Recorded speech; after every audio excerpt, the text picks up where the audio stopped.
같이 보겠습니다. 어제는 우리가 24장까지 에스겔 24장까지 살폈고 오늘은 25장에서 48장까지 살피겠습니다. 이스라엘은 수많은 환난과 연단을 거치면서도 정금으로 드러나지 않고 오히려 찌꺼기만 드러났다. 이걸 인식해야 됐습니다. 사실은 그러면 원래 이스라엘 백성은 애굽에 있을 때부터 우상 숭배자였고 원래는 가나안이 뿌리였고 언니는 사마리아, 동생은 소돔이다. 에스겔 16장 46절. 이 사실을 잊었던 겁니다. 그러니까 하나님이 그들을 깨끗게 하시고 하나님이 그들을 자녀 삼으셨지만 사실은 근본은 찌꺼기 같은 존재였다는 뜻입니다. 하나님께서 이스라엘 택하신 것은 그들이 의로워서가 아니라 모든 민족을 구원하려는 하나님의 예시적 민족이 이스라엘이었습니다. 그런데 문제는 그들이 선민의식에 사로잡혀서 하나님을 자신들만의 하나님으로 여기고 제사장 나라로서의 사명을 살지 않았던 것이 문제였습니다. 자, 그런데 이런 것의 결론으로 그들이 죄악을 범하고 가난하고 불의한 행동을 하고 못된 짓을 하는, 그리고 하나님을 섬기지 않고 우상을 섬기고 사명을 잃어버린 하나님께서 그들을 징계하신 것이죠. 이처럼 이스라엘 백성의 멸망은 하나님의 말씀에 청종하지 않고 더러움을 행하고 세상의 중심 나라로 사명을 감당하지 않고 우상을 섬기고 불의한 백성으로 산 것의 결과였습니다. 자, 이와 같은 이 유다의 멸망을 바라보면서 주변 나라들이 즐거워했는지는 모르지만 그들 역시 그들의 죄에서 벗어날 수가 없었습니다. 25장에서 32장까지는 주변 나라들에 대한 심판을 적고 있습니다. 암몬, 모압, 에돔, 블레셋, 두로, 시돈, 그리고 마지막 애굽인데 사실 이스라엘이 가장 의지하던 나라가 애굽이었는데 애굽의 멸망에 대한 기록을 자세하게 기록합니다. 자, 이렇게 이스라엘의 멸망 그리고 주변 나라들의 멸망, 세상의 모든 죄에 대한 심판에 대한 예언을 하신 후에 하나님이 회복에 대한 계획을 말씀하십니다. 이게 중요하죠. 언제나 하나님께서 멸망과 심판을 얘기하시고 난 다음에 회복을 얘기한다는 것은 멸망과 심판은 하나님의 본심이 아니다. 회복이 하나님의 뜻이다. 그러므로 이스라엘이 지금 포로 생활을 하고 있는 것은 하나님 구원 계획의 핵심이었습니다. 이제 남은 것은 깨닫고 돌아서기만 하면 되었고 하나님께서 그들에게 새로운 영을 불어넣어서 새롭게 하는 계획을 갖고 계셨다. 돌아서면 되는 거였어요. 그것이 확고한 하나님의 계획이었습니다. 그리고 실제로 하나님께서 그 계획의 도구로 고레스를 세우셨고 반드시 이루실 것을 말씀하셨습니다. 에스겔 36장 33절에서 36절. 주 여호와께서 이같이 말씀하셨느니라. 내가 너희를 모든 죄악에서 정결하게 되는 날에 성읍들에 사람이 거주하게 하며 황폐한 것이 건축되게 할 것인즉 전에는 지나가는 자의 눈에 황폐하게 보이던 그 황폐한 땅이 장차 경작이 될지라. 사람이 이르기를 이 땅이 황폐하더니 이제는 에덴 동산 같이 되었고 황량하고 적막하고 무너진 성읍들의 성벽과 주민이 있다 하리니 너희 사방에 남은 이방 사람이 나 여호와가 무너진 곳을 건축하며 황폐한 자리에 심은 줄을 알리라. 나 여호와가 말하였으니 이루리라. 여러분, 이 놀라운 이스라엘의 회복, 다시 그들이 무너졌던 성읍 예루살렘을 다시 회복시키는 놀라운 하나님의 예언을 하시면서 이 말씀의 성취를 정확하게 설명하기 위한 소위 그림으로 보여준 환상이 이어지는 37장의 마른 뼈들의 환상입니다. 마른 뼈들에 살이 붙고 생기가 들어가 거대한 군사가 되는 환상을 에스겔에게 보여주셨습니다. 분명히 하나님께서 회복시키겠다는 의지를 정확하게 말씀하신 거죠. 36장 36절에 있는 말씀처럼 나 여호와가 말하였으니 이루리라. 반드시 하나님께서 말씀하셨기 때문에 그 일은 이루어지실 겁니다. 하나님이 모두 하시겠다고 하는 약속은 파기될 수 없기 때문입니다. 사실 이 부분이 저는 개인적으로 많이 집중해서 예전에도 말씀을 제가 집회를 할 때마다 한 부분인데, 그러면 우리의 행위가 의미 없지 않느냐, 우리의 기도가 의미 없는 것이 아니냐. 왜? 하나님께서 말하였으니 이루실 터이니까. 근데 하나님이 36장 36절에 이어서 37절에 기가 막힌 말씀을 하십니다. 이렇게 말씀하셨는데, 이스라엘 백성에게 기도하라는 말씀이었습니다. 36절 하반절부터 이어서 37절을 읽겠습니다. 나 여호와가 말하였으니 이루리라. 주 여호와께서 이같이 말씀하셨느니라. 그래도 이스라엘 족속이 이같이 자기들에게 이루어 주기를 내게 구하여야 할지라. 단적으로 말해서 하나님이 계획을 세우셨지만 이스라엘이 기도하지 않으면 실행하지 않겠다, 이런 뜻입니다. 그러니까 하나님께서 역사를 진행하시고 이끄실 때 우리의 기도를 통하여서 일하시겠다는 말씀입니다. 그만큼 우리의 기도가 중요하다. 우리의 기도 없이는 하나님께서 일하지 않으신다. 그러면 도대체 이 하나님이 왜 이와 같은 방법을 취하시는가? 이 하나님의 이 말씀에는 매우 정확한 메시지가 있는데, 그것은 뭐냐 하면 우리가 하나님의 자녀로서 특별한 authority, 권위, 권세를 가지신다는 뜻입니다. 하나님은 우리를 그냥 부속물로 창조하신 것이 아니고, 내가 이렇게 하면 이렇게 하고 저렇게 하면 저렇게 하고 그 정도로 내버려 두는 존재가 아니라, 하나님이 우리를 통하여서 세상을 변화시키시고 우리를 통하여서 세상이 구원받는 것을 계획하셨다는 거예요. 그 놀라운 표본적 나라가 이스라엘이고, 지금은 오늘 우리 모두를 그리스도 예수를 통하여서 구원받은 우리를 통하여서 역사하시고 계신 거예요. 그런 의미에서 하나님은 우리를 파트너로 부르신 것이다, 이렇게 얘기해도 틀리지 않습니다.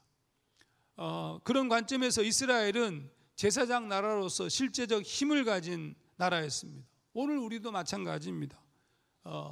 놀라운 권세를 갖고 있는 존재다, 이렇게 볼 수 있겠죠. 야고보서에 쓰여진 말씀, 저는 이 에스겔서의 하나님의 이 말씀을 읽으면서 야고보서에 쓴 말씀이 실제적 능력이 아닌가, 이런 느낌이 들었습니다. 야고보서 말씀, 믿음의 기도는 병든 자를 구원하리니 주께서 그를 일으키시리라. 혹시 죄를 범하였을지라도 사하심을 받으리라. 그러므로 너희 죄를 서로 고백하며 병이 낫기를 위하여 서로 기도하라. 의인의 간구는 역사하는 힘이 큼이라. 하나님께서 이 야고보 사도를 통해서 하신 이 말씀이 이 에스겔서의 말씀과 함께 우리가 이해해야 될 부분이 아닌가.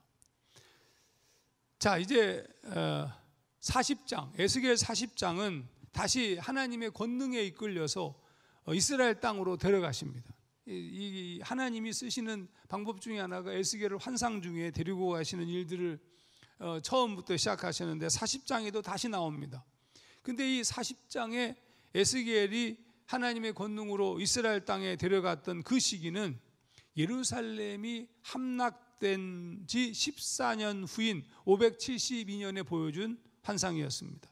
에스겔서 40장 1절 2절, 우리가 사로잡힌 지 25째 해, 성이 함락된 후 14째 해, 첫째 달 10째 날에, 곧 그날에 여호와의 권능이 내게 임하여 나를 데리고 이스라엘 땅으로 가시되, 하나님이 이상 중에 나를 데리고 이스라엘 땅에 이르러 나를 매우 높은 산 위에 내려놓으시는데 거기에서 나무로 향하여 성읍 형상 같은 것이 있더라.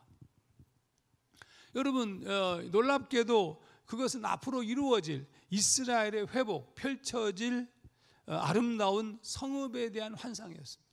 하나님께서 새로운 환상, 하나님이 멸망한 후에 다시 회복시키실 하나님의 놀라운 환상을 보여주셨어요. 그 성읍에 들어가 보니까 새 성전의 모습, 성전의 바깥들과 안뜰에 관한 자세한 묘사를 이제 에스겔이 이제 보면서 쓰게 되는데, 그게 42장까지 이루어집니다. 근데 더 놀라운 게 있었어요. 더 놀라운 것은 뭐냐면, 우리가 하나님께서 에스겔을 데리고 예루살렘 성전에 가서 예루살렘 성전에서 하나님이 떠나시는 소위 장면을 보여주셨잖아요.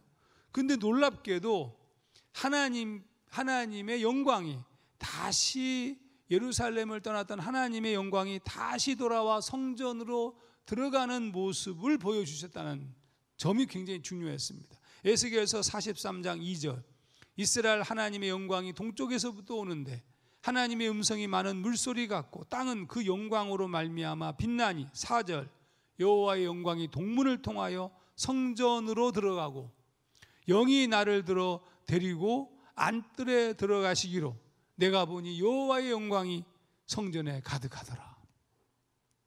여러분, 에스겔 입장에서 보자면 이 환상 자체가 감격적일 수밖에 없습니다. 지금 에스겔은 포로로 잡혀있는 그발 강가에 있었고 낙심하고 있는 이스라엘 백성들을 바라보면서 탄식하고 있는 그들을 향하여서 회개를 촉구하고 있는데, 하나님은 이 모든 이 멸망과 심판의 사건의 끝자락에 벌어질 새로운 성전에 대한 얘기, 새로운 회복에 대한 얘기를 하나님께서 보여주시고, 무엇보다도 예루살렘 성전에, 아니 그 성전에 가득한 하나님의 영광을 보여주셨기 때문입니다.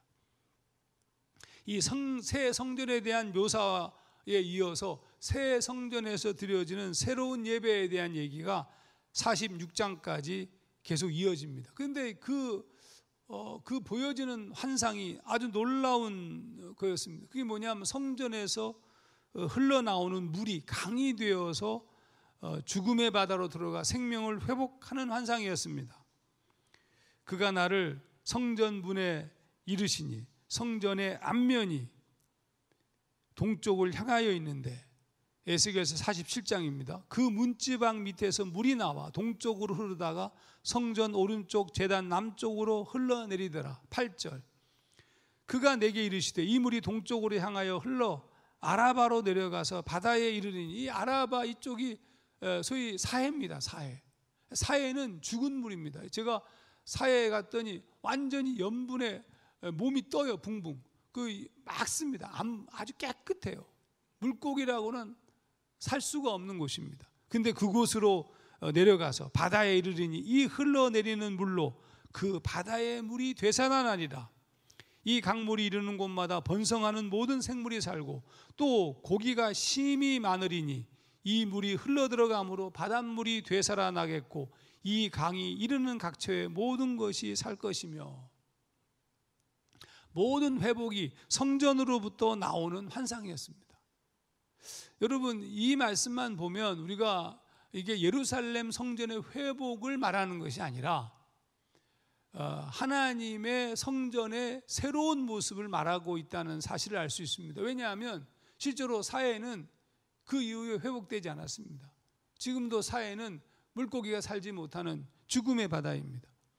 그러니까 이 말씀은 더 먼 환상, 하나님의 회복과 메시아의 도래, 하나님 나라의 회복에 대한 얘기를 쓰고 있음을 알 수 있습니다. 자, 여러분, 이렇게 모든 회복이 성전으로부터 나오는 환상이었는데, 그러면 그 성전은 어떤 성전이냐? 그곳에 하나님이 계시고 회복되어 예배하는 자들이 있음으로 벌어지는 하나님 나라의 도래에 대한 환상임을 알 수 있습니다. 이게 놀라운 부분인데, 이 에스겔서가 그 성읍의 이름을 얘기해 줍니다. 놀랍게도 그 성읍의 이름은 예루살렘이 아니었습니다.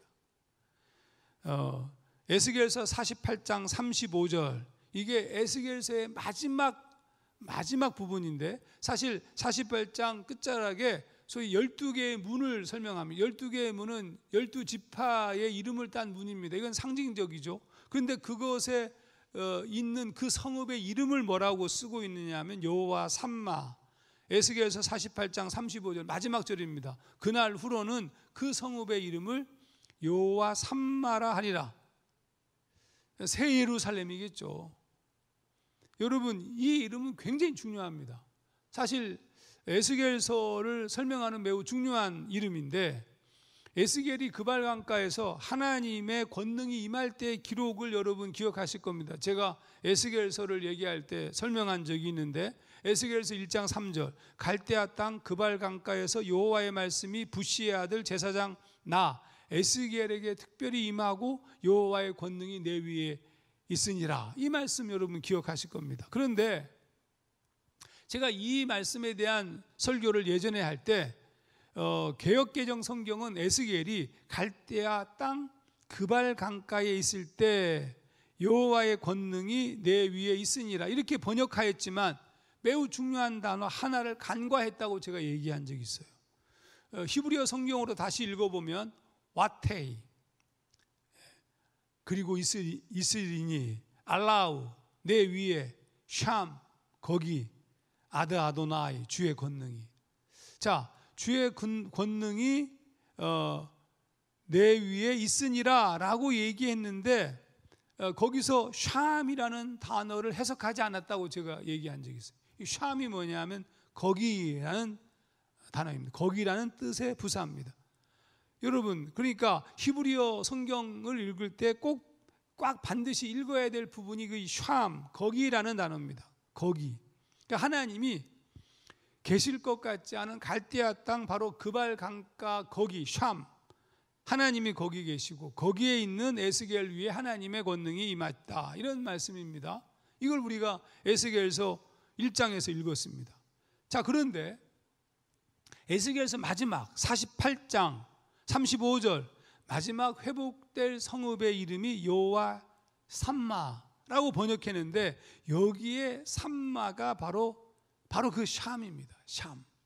근데 왜 삼마냐? 이게 히브리어는 여러분 아시지만 그게 어미나 뭐가 붙느냐에 따라서 발음이 약간 달라져요. 그러니까 방향을 표시하는 어미 해가 붙는 바람에 샴마로 읽혀질 뿐이고 사실은 샴이라는 단어입니다. 거기. 그러니까 여호와 삼마는 눈에 보이는 성읍을 말하는 것일 수도 있지만 하나님을 예배하는 자, 바울이 말한 것처럼 자신이 성전인 것을 믿고 하나님을 믿는 자가 있는 바로 거기 샴, 거기 하나님이 계신다. 그러니까 에스겔 선지자를 통해서 하신 하나님의 예언의 끝자락은 아무리 성전을 새롭게 지어도, 여러분, 아무리 성전을 새롭게 지어도 다시 타락합니다. 다시 이스라엘 백성이 고레스, 다리오 이어서 나중에 성전이 스룹바벨 성전이 지어지지만 그 성전은 또 타락합니다. 여러분 잘 아시잖아요. 예수님이 이 땅에 오셨을 때 강도의 굴절이라고 얘기하면서 예루살렘에 거하지도 않았던 장면에서 알 수 있지 않습니까? 성전은, 눈에 보이는 성전은 영원하지가 않다. 그럼 무엇이 영원한 것인가? 하나님이 샴, 거기에 계시는 그곳이 영원한 것이다. 근데 바울은 너희가 하나님이 계시는 성전인 줄 알지 못하느냐라고 말씀하시므로 성전으로서의 우리를 말씀하셨어요. 예수님께서도 하나님 나라는 여기 있다 저기 있다 하지 못하리니 너희 안에, 우리 안에, 샴, 거기에. 그러므로 이 에스겔서의 예언적 메시지는 단순하게 예루살렘 혹은 이스라엘 백성을 넘어서 종말론적인 메시지임을 알 수 있습니다. 그래서 에스겔서는 요한계시록과 함께 매우 중요한 종말론적인 메시지가 들어있는 책으로 평가받습니다. 그 자세한 내용들은 오늘 시간 우리가 리뷰하는 식으로 말씀을 보기 때문에 자세히 할 수 없고 에스겔서 큐티 뒷부분을 하게 될 때 자세히 설명하도록 하겠습니다. 말씀을 정리하면 하나님이 계시는 거기 샴, 바로 어떻게 보자면 우리 여호와 삼마는 어떻게 보면 바로 우리가 하나님의 성전인 바로 우리가 여호와 삼마를 말하고 있는 것인지도 모른다. 거기에서 하나님의 거룩한 말씀이 흘러나오는, 즉 생수의 강이 흘러나와 세상을 변화시키는 이 놀라운 환상을 에스겔이 본 것이 아닌가. 오늘 에스겔서를 통하여 다시 깨닫고 돌아서게 하는 귀한 말씀이 아닐 수 없습니다. 잠깐 기도하겠습니다. 하나님 아버지, 하나님께서 이스라엘과 함께 계신 바로 그곳이, 하나님을 예배하는 자들과 예배하는 제들이 있는 바로 그곳이, 바로 거기가 샴, 하나님이 거하시는 곳임을 에스겔을 통하여서 우리에게 말씀하셨습니다. 그리고 그 이름을 여호와 삼마, 여호와가 거기 계시다. 하나님, 오늘 우리 가운데 계신 하나님, 우리를 거룩한 성전으로 부르셨고 우리 안에 계시고 우리의 언어와 우리의 선포를 통하여서 하나님의 생수의 강이 흘러나가는 것을 깨닫게 도와주시고 늘 정결하게 바르게 선 하나님의 사람들로 사는 우리 모두가 되도록 주님 도우시옵소서. 감사드리며 예수님 이름으로 기도하옵나이다.